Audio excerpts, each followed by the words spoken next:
1월 15일 월요일 거할 처소. 제비과에 속한 몸집이 작은 갈색제비는 강기슬개 둥지를 틉니다. 영국 남동부의 토지 개발로 인해 그들의 서식지가 줄어들면서 해마다 월동을 끝내고 돌아오는 새들이 둥지를 틀 장소가 점점 찾기 어려워졌습니다. 그 지역의 환경단체들은 거대한 인조모래 언덕을 만들어 새들이 집을 지을 수 있도록 긴급 조치를 취했습니다. 모래로 조형물을 만드는 어느 한 회사의 도움으로 모래를 이용해서 새들이 해마다 돌아와 서식할 수 있는 곳을 조성한 것입니다. 이런 연민에 가득 찬 자비로운 조치는 예수님이 제자들을 위로하는 말씀에 생생하게 묘사되어 있습니다. 예수님은 제자들에게 내가 가는 곳에 내가 지금은 따라올 수 없으나 후에는 오리라 라고 말씀하신 후에 천국에 그들을 위해 거처를 예비하러 가신다는 확신을 주셨습니다. 예수님이 제자들이 따라갈 수 없는 길을 곧 간다고 하시니 제자들은 분명히 상심하였으나 예수님은 이러한 성스러운 일이 천국에서 그들과 우리를 맞이할 준비의 한 과정으로 여기라고 위로하셨습니다. 예수님의 십자가 위에서의 희생이 없었다면 아버지의 집에 우리 모두가 거할 넉넉한 거처가 예비되지 않았을 것입니다.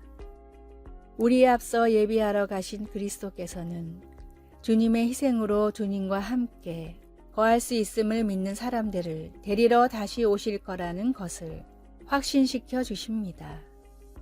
그곳에서 우리는 주님과 함께 영원토록 즐거이 거할 것입니다. 말씀, 내가 너희를 위하여 거처를 예비하러 가노니. 요한복음 14장 2절.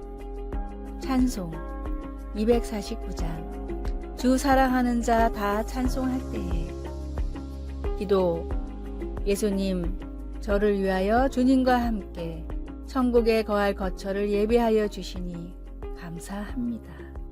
아멘.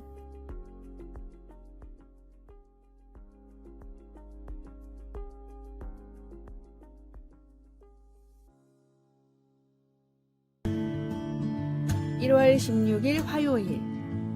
더욱 모여야 하는 이유. 마틴 루터는 제자들에게 항상 모이기를 패하지 말고 서로 권하라 라는 히브리서 10장 25절의 말씀을 중요하게 가르쳤습니다.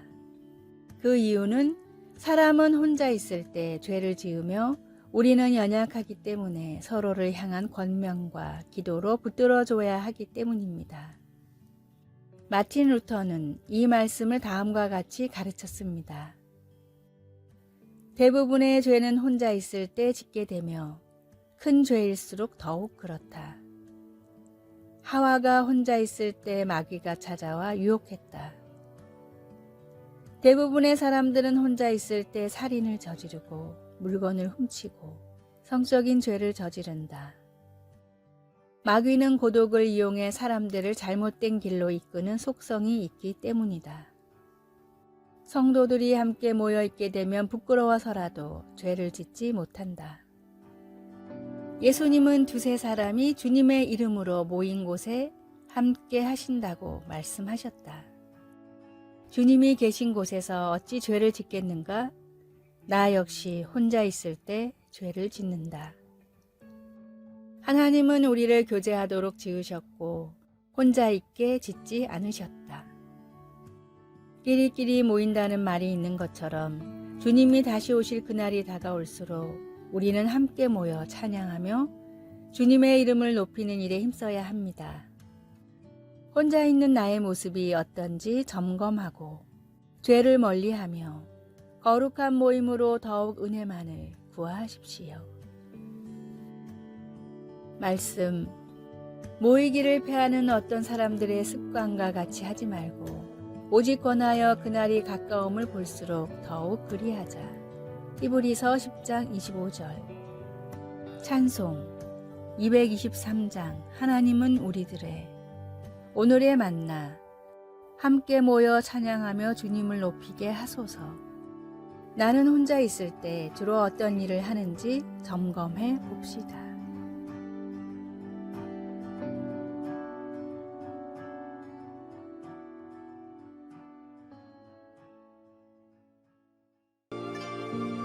(1월 17일) 수요일.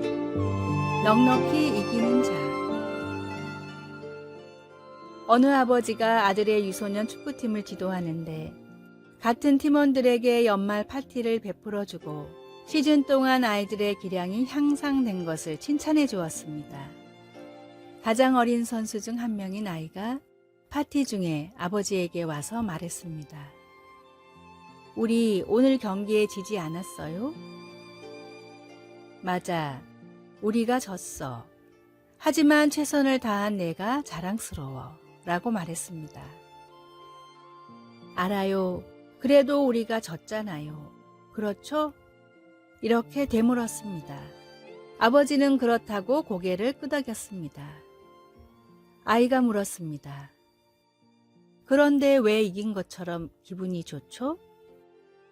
그러자 아버지는 웃으면서 대답했습니다.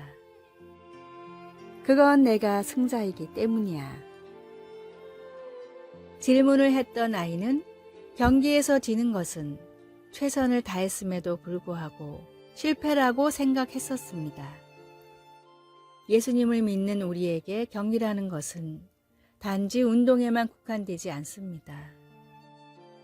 우리는 인생의 힘든 시간이 마치 우리의 가치를 반영하는 것으로 여기려고 할 때가 종종 있습니다.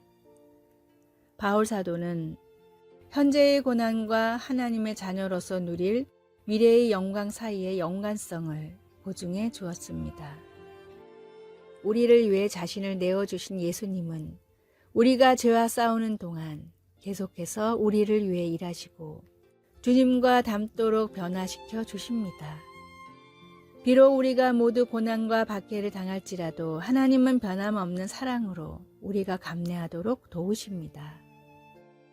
도중에 걸려 넘어질 수도 있지만 항상 넉넉히 이기는 자가 될 것입니다. 말씀. 이 모든 일에 우리를 사랑하시는 이로 말미암아 우리가 넉넉히 이기느니라. 로마서 8장 37절. 찬송 325장. 예수가 함께 계시니. 기도. 하나님 아버지, 승리의 찬양으로 시련을 딛고 일어설 수 있도록 도와주셔서 감사합니다. 아멘.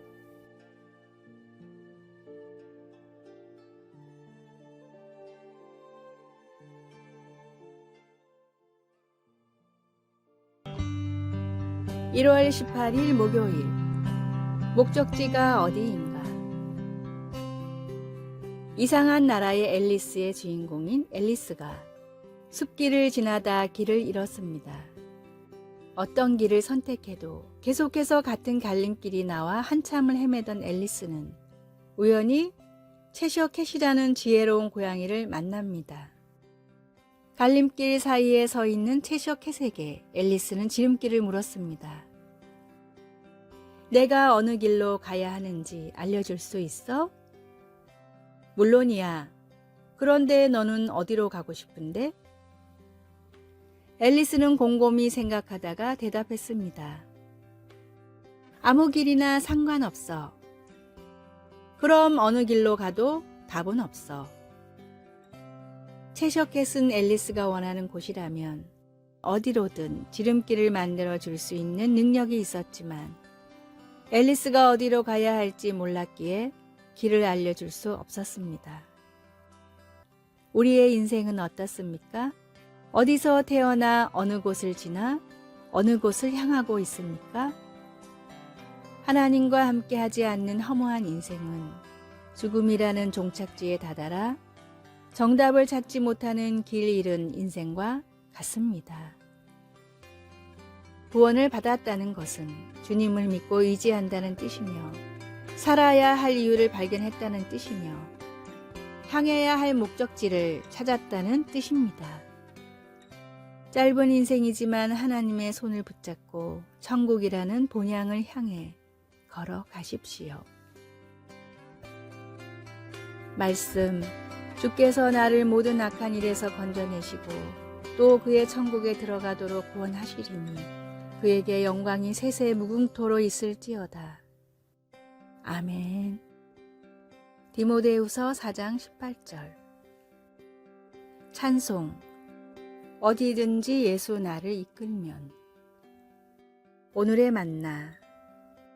짧은 인생이지만 하나님의 손을 붙잡고 천국이라는 본향을 향해 걸어가십시오. 아멘.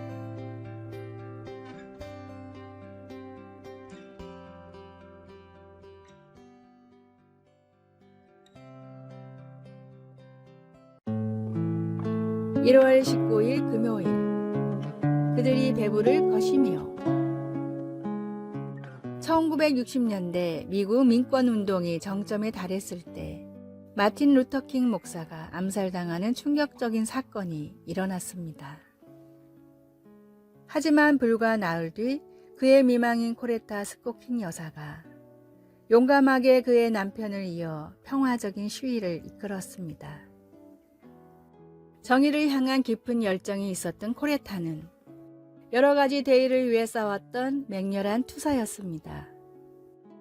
예수님은 의에 줄이고 목마른 자는 복이 있나니 그들이 배부를 것이며 라고 말씀하셨습니다.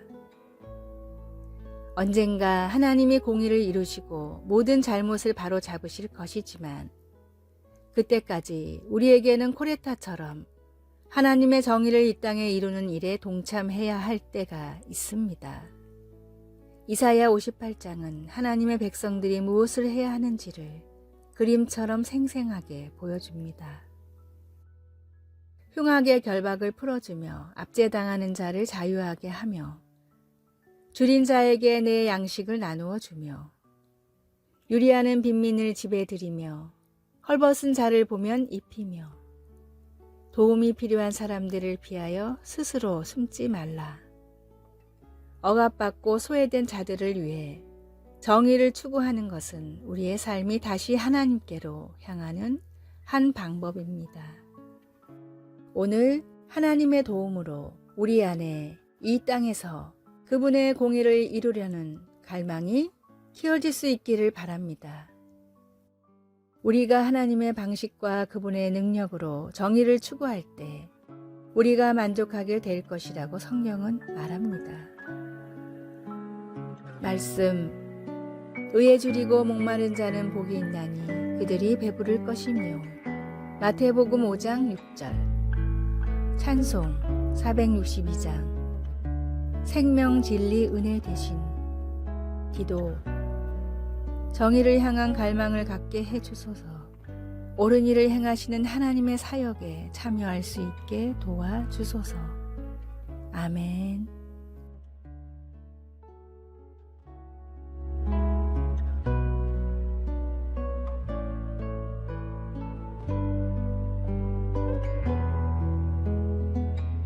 아래의 빨간색 글자 구독을 누르시어 더 많은 전도의 열매를 맺으시기를 기도합니다.